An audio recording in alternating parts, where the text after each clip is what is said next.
اعوذ باللہ من الشیطان الرجیم بسم اللہ الرحمن الرحیم۔ عزیز طلبہ و طالبات، السلام علیکم ورحمۃ اللہ وبرکاتہ۔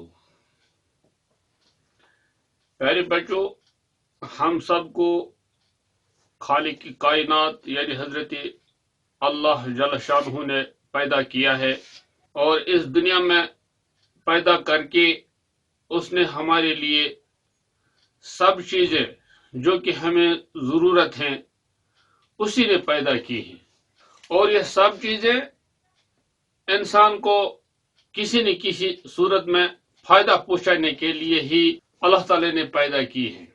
جو چیز بھی اللہ تعالی نے پیدا کی ہے اس سے ہم فائدہ حاصل کرتے ہیں۔ آج کا سبق جو ہمیں پڑھنا ہے، اس سبق کا نام ہے ہماری سرسبز جنگل۔ یہ سبق ہماری درسی کتاب بہارستانی اردو میں دوسرا سبق ہے۔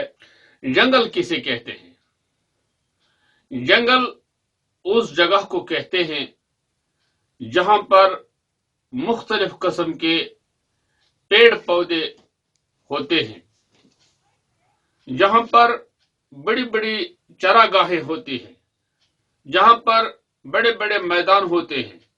ہماری ریاست جموں و کشمیر میں مختلف قسم کے جنگلات پائے جاتے ہیں۔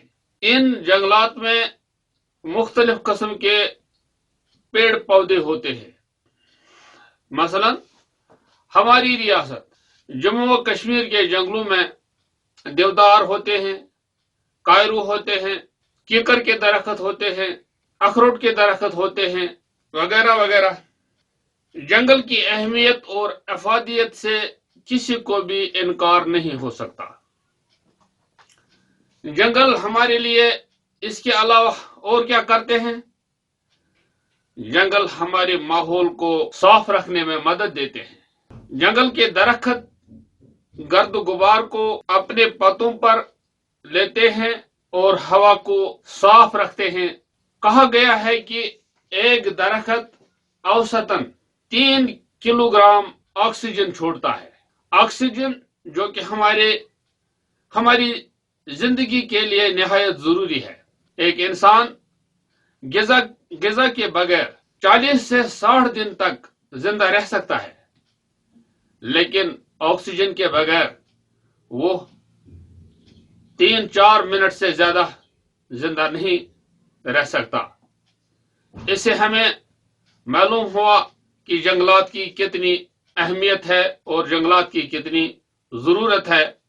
اسی لیے ریاست جموں و کشمیر کو جنت بے نظیر کہا گیا ہے۔ اس کے علاوہ دوسرے سبق میں ہم اور کچھ باتیں جاننے کی کوشش کریں گے۔ السلام علیکم ورحمۃ اللہ۔